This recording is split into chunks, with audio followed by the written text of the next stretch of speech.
First order I bring to the Parliament is to disband the Parliament. I don't know. Like, would that even make a difference anymore? Disbanding the Parliament? If you can just limit the number of dicks they suck, that would be a real help. I'll send that over to the Russian press office. You don't want that 37 times? Yeah. Wow, this is a little bit more than what I thought it was going to be. This is way more than I expected it to be. That's why I was like, oh, are we in the right place? I know, it's like, this is my intervention. I know it is. Is that my mother over there? Brian, I love you to death. But your obsession with drink has gotten too far. Okay, well, kicking off with an obvious question. Talking about love, why do you think there is still all these years Talking later, about love? Yeah, talking about love. That's a good segue. Why is there so much love for this very little but very beautiful piece of cinema you guys made? I said this earlier in the Q&A that we did. The great thing about the first film, Clerks, was that Kevin was able to capture what he was living, working a retail job in a local community, convenience store, and being, and it's now becoming a trend, especially the last 20 years, being overeducated and unemployed and not having the proper kind of jobs that fill the education you want to get is a draining thing, and it's society is doing it a lot these days. There's a lot of people who have great education and loads of education and debt, student loan debt, that the jobs aren't there. And so he took it in a very microcosm way. It's just a convenience store clerk wanting to do a better thing, station in life, having his friend who's happy with his station in life at that time, and just poking a finger in the eye of things and observations that he has. So you've either worked at a very crappy retail job, or you've been in a store where the attendants there were really crappy at their job. So it relates to you either as a customer or as an employee. And the success that Kevin has had with his succeeding films afterwards has kept his work in the limelight for so long, and the fact that we've had careers for 25 years in this industry is testament to how just writing what you know and writing what you love, and sticking to you, be you. Don't try to be what you think people want of you, but just write for you, make the film you want to tell, not what you think the people want to see. You'll find your audience, and your audience will support you, going like, yeah, man, I'm Silent Bob, or yeah, man, I'm that weak-willed Dante Hicks, or hey, man, I'm that foul-mouthed, Randall spitting water at life kind of guy. So there's characters for everybody in the film that I think people can relate to. That's the 15 minutes. Thank you, guys. Don't all answer. There you go, in the back. You inspired a lot of people in your films, especially people going into the business, acting and such. What would your, like the characters and inspiration, what's your advice to anyone in the business who wants to be in the business and come through? Train and know the reasons why they want it, because I've come across very many people who they just want to be rich and famous, and that's so not the reason to be in this business. Kim Kardashian. I mean, it's not going to happen that quickly, and you may or may not get rich and famous. And it's the passion that's going to keep driving to do it over and over. I mean, and I've had, especially the last year for me, has been very difficult, just living. And I've had to kind of reassess. It's like, do I go out and find a 9-to-5 job? But if I do that, I cannot give it up. I can't. And it's like, I really was in that position where it's like, I can't do that. So it's like the passion just keeps on driving it. Scott? Yeah, I agree. It's all passion, and I believe that in the arts it kind of chooses you. You don't choose it, because somebody told me a piece of nugget years ago about, if you think you can be happy doing anything else, go do it. But if you believe this is really for you, then strap in and realize it's going to be, a lot of hard knocks. but you have to have the passion for it. It's that simple. I had a high school drama teacher that told me, don't even think of it after my first audition. He's like, and I was stage manager, but I had such passion and such desire, and probably at that point just a lot more nerve to just keep going. And luckily I found some great training, and I hit an age where it began to work out a little better, and I was doing better at it. But I don't think that you can, it's like anything that somebody is naturally born to do or want to do. It's in you. It's hard to walk away from it. Like she's saying, you don't want to. And I would say, especially on the acting end, you should be able to hear the word no 85% of the time. And the no isn't because you suck. The no isn't because you can't do what they're asking you to do. The no, a lot of time, especially in television and film, is you're not the right physical type we're looking for. You're not the right ethnotype we're looking for. You're not the right, we have so-and-so cast already, and I just don't see the two of you being a chemistry kind of thing. I get the question all the time, like, how was it working with Rosario Dawson? Because films wouldn't pair us two together normally in Hollywood, but we did it. Kevin thought to do it in this, and as much as the character is a hideous fucking chud, as he likes to say, it worked. The chemistry, you kind of see why the chemistry worked with those two characters. And then as an actor going through the training, I started in theater. I did theater for quite a few years before even auditioning for my first film, which was Clerks, the original Clerks. It is having that passion, but also being considerate to everybody who's involved in the project. There is no one who I don't ask, hey, what's your name? And there's no one who I go like, I want my coffee. Where's that boy, my coffee? Oh, there's too much sugar in this. I've never been that way in my life ever. And people are like, wow, you're so cool and so nice. I want to thank you for being there. I'm like, don't thank me, thank my parents. I was brought up in an Irish Catholic household. My parents and my two older brothers, all born in Ireland, in Galway, the West Coast. They emigrated to New York City in '65, and then I was born in '69, and then we holidayed back in Galway, and then I'd visit family up in Birmingham or in London.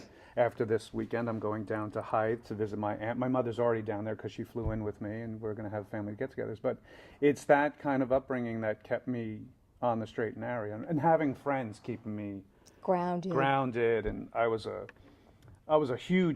still a huge Uber nerd, so I did table gaming and role-playing gaming, and it was the role-play gaming that kept me sane and off the streets of getting into trouble. And my father passed away when I was 15 years old, so that was the kind of thing that got me grounded. I left the real world to get into fantasy world and doing D&D and all these other gamings, which that's why nerd culture and these cons, I completely am right in that same vein, and I'm proud of it too. Mutant and proud, well, I'm nerd and proud, so it's the same thing. And I don't deny it, and I don't deny it. This has always been, I was just talking to someone about this earlier. Cons are a safe space. There's no one who comes in here and we judge them. Yeah, we have cosplay costumes, but they knew they were getting into a contest, so we're judging them. But there's no judging. You could be whatever character you want to be. You can think about, you can have fandom about anything. You can hear the occasional Star Wars, Star Trek argument about which is better, or Game of Thrones, Lord of the Rings, or whatever you have it. But we're all that community of nerds, which that's what I love about it. All the politics that happen outside, all the world events, all the horrors that are happening, natural and man-made, end when you walk through these convention doors. And people go like, aren't you sick of doing conventions and hearing people go, hey, you were supposed to be here today? No, I love it. Yeah. Because we're all here for the same reason, with the love of art. We're all part of artists. Yeah. Comic books are arts. Like in America, I always talk about funding the schools, funding the arts. We're all cutting these programs to fund sports. Sports, great thing to have kids do, get outdoors, be involved. But artists, we all got dressed today. You may not all be artists at all. But when you got dressed today and you went to your closet, you took out your drawer and you saw your shirts. You picked this color because it went with this pants to go with that shoot. That's an artistic choice. That was taught to you, color, shapes, and coordination. So I get passionate about it because I don't want to see the arts die. So that's my little spiel on the arts. And being an actor, from your question. Talking talking about passion, obviously fans have so much passion for the moments on screen in Clerks, particularly the first film. I'm curious though, when you look back at events like this and you get together, are there particular organic memories, things from set, stories that fans perhaps don't know that make you smile the most or you think are the most poignant? A lot of it is actually starting to kind of get fuzzy a little bit. And I'm one of those triggered memory type of people. So it's like all of a sudden we'll just kind of be talking about something and then it's like, oh yeah, I remember that. But I mean, it's always a fond memory. And one thing too that people ask me is like, what was it like working on there? And the best way that I could put it is like, it's, you know, when it's your first experience working on a movie set, you won't have that feeling, that experience again. But I did say, it's like, well, maybe, you know, if I was working on a major motion picture, it might be close to it, but not exactly. It's like he said, I come from theater as well. We did theater together before we were in Clerks. And so that also, it's a whole different type of feeling and experience. But just, oops, sorry. I think, and the way that I put it is like we were all in the same boat together, experiencing something for the first time, and you know, translating from the stage to film. So those are my experiences, my moments, my memories. Scott? Well, other than almost getting arrested before my audition, that story's on the IMDb. That's true. That's a pretty crazy memory that I didn't really get to share with anybody because I didn't want anybody to know back then, because I didn't want to cast a negative dispersion on myself. But I got to the audition very early. It was at a shore town, the Atlantic Highlands Theater there, and I went out on a jetty on the beach and it was closed, and I was getting ready for the audition and gesturing wildly and doing my thing, and from the shore it must have looked like there was a lunatic out on the jetty. They thought I was inebriated or whatnot, or maybe suicidal. And I said, well, listen, if you're going to arrest me, can you do it after the audition, please? And they're like, well, you know, obviously there's nothing wrong with this guy. He's just a little, maybe a little too passionate about what he's doing. But and this is '93 before Bluetooth earpieces. Yeah. Where you see someone talking. To him, right, oh, now he's probably on a phone or whatever. But that's a pretty wild memory for me. And it's a good one, too, because I'm also sober from some pretty brutal alcoholism days, and back then I was suffering with it pretty badly. So to look back at that now, and there's a lot of levity in that story for me now. For me, the memories of just the first of experience of shooting a film with a bunch of people. We all had regular daytime jobs. We'd do our 9-to-5 job. I'd go home from where my daytime job was. I'd sleep, try to get some sleep from like 5 o'clock in the afternoon till 9:30 at night. Get up, shower, shave, get out there and grab something to eat. Get down an hour south from where I live to get to the store. Get ready in makeup, and we'd close the store at like around 10:30 at night, 11 o'clock, and then shoot from like 11 o'clock at night till about 5:30, 6 a.m.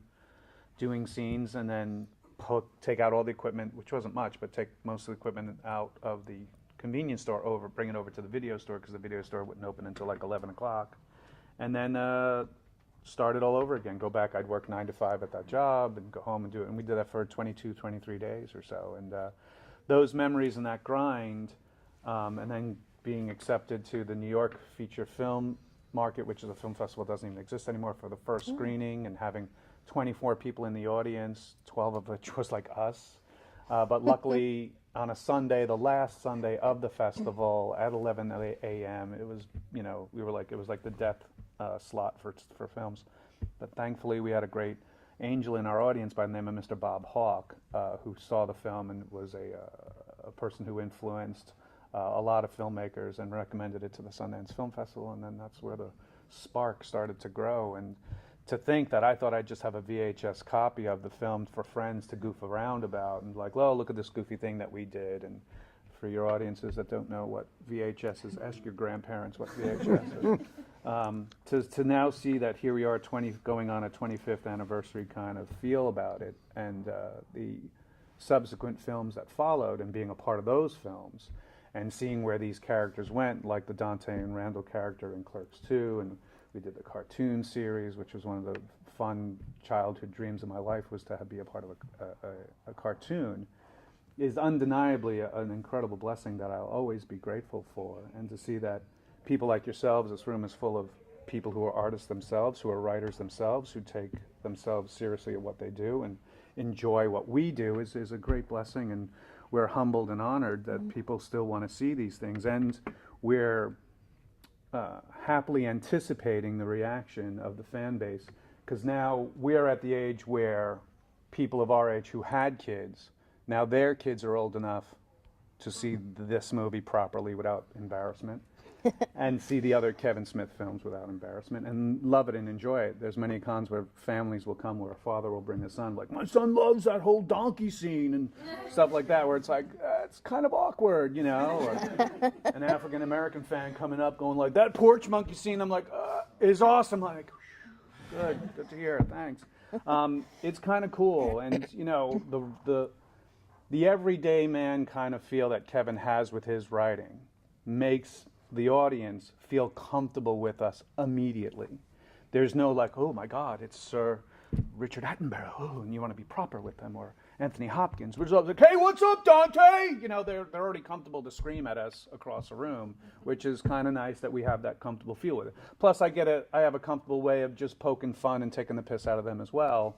So it's that kind of give and take that I've always enjoyed with an audience, that we've always enjoyed with an audience, that makes this fan base and makes that, once again, why is it relative and still relevant to now, is that kind of feel. It's pretty amazing dynamic, because no matter how crude some of the humor gets, there's so much heart that you can't help but embrace it and love it. I mean, my mom, God bless her, I miss her, she would be in tears over Jay and Bob, no matter how filthy Jay got. And I couldn't get over that she wasn't like blown out by the language and some of the real, you know, some of it's quite crude, especially the first film is pretty filthy, but there's so much heart that comes through somehow. Amazing dynamic. Okay, guys, last question. Quick one. So what can we look forward to with the upcoming Clerks and Mallrats 2? I just recently said this in an interview that, you know, after seeing Endgame and seeing the culmination of these 22 films coming together, I'm seeing, without some, you know, Iron Man kind of event, no, I'm not spoiling it, the culmination of all of Kevin's View Askew films coming together with this Jay and Bob. I'm not saying this is our last View Askew film, and by any means. But it had that kind of feel in reading it and then seeing the amount of people that got on board to be a part of it. Now, Kevin's been posting on his Instagram and his Facebook and his Twitter accounts different shots from the set with different people from cameos of the previous films and new cameos, for that matter. And people and fans, and I'd read comments like, why are you telling us all this? You're spoiling it, and blah, blah, blah. It's not even a third of who's in this film. I would sit there on set and scenes and be like, I can't believe blah, blah, blah, blah, blah, blah, and blah, blah, blah are on this set right now. That's a highly insult to Mr. Blah, blah, blah. You don't know. I'm sorry, blah, blah, blah. No, but I mean, it's that kind of thing where it's like, God, this is going to be, I can't wait for the fall to come around. I think he's going to be, I believe he's working on a trailer to hopefully be seen at San Diego.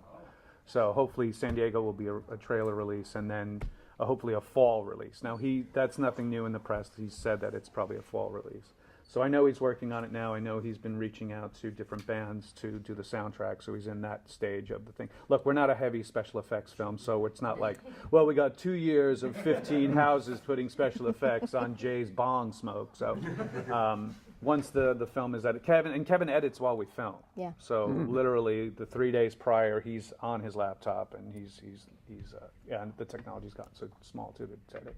But he's doing it, and he's in the process of working on other projects, and hopefully with the success of the Jay and Bob movie, that'll spur the other movies that we're thinking about bringing out for the views. You know. Why did you say Mallrats 2 on interview before, though? I don't know what you're talking about. I saw this on interview. Last question. Thank you so much. Thank you so much. Thank you very much. Thank you so much.